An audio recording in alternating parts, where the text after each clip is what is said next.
Hi guys, today is December the 4th and we're looking at a chart of S&P 500 and determining what is the market doing and what is the market direction at this time. Take a look at this daily chart here. I've drawn the Fibonacci retracement. This was the bottom reversal here at 1341 on November 16th, and now we have hit the high 1424 here on Monday, which is really the third of the month, and the first 23% retracement it has held. If it is holding at least a 25% retracement levels here, which is very good, this means the rally is still intact.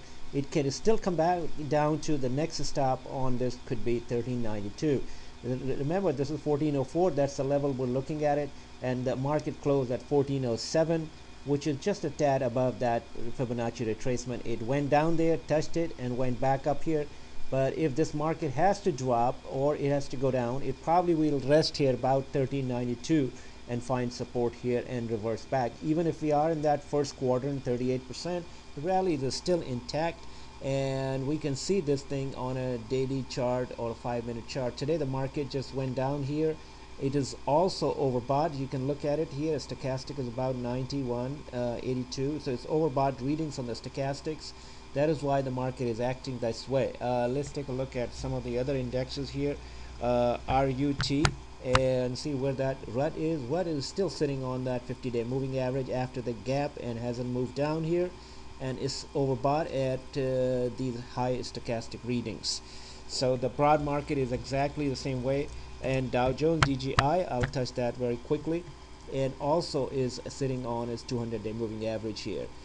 Now let's move on to some of the stocks and the action that took place here. On the first one is Apple, which did not perform very well, and the morning gap that it gave, I'm gonna push this here a little bit, and so you could see where we are on it, and the market gap came here again.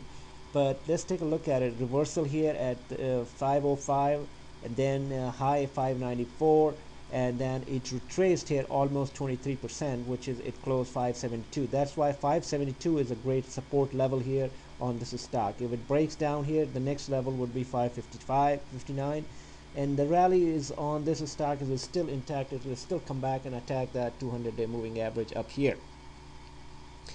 And the action on it was, let me just pull up the 15-minute, and you can see that these are Fibonacci retracements.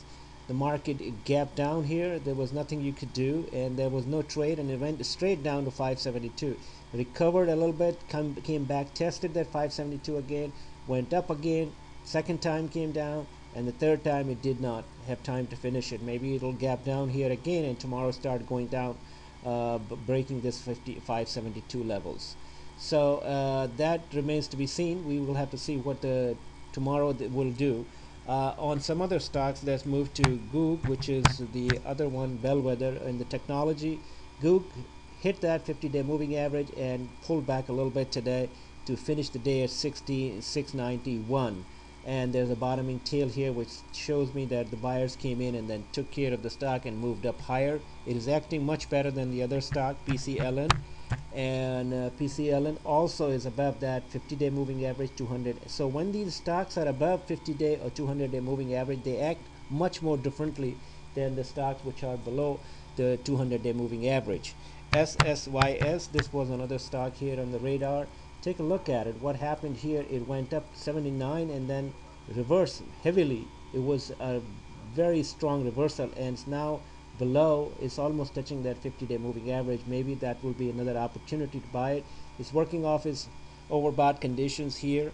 The same thing can be said about DDD, which is another one here that you look at it, and it also has dropped here and is hitting that 21-day moving averages right here. And Facebook, one of the stocks that I want to cover on Facebook. Facebook had a doji, hammer, whatever you want to call, after this nice run, but it popped back up here a little bit, and it was a short yesterday, but not anymore.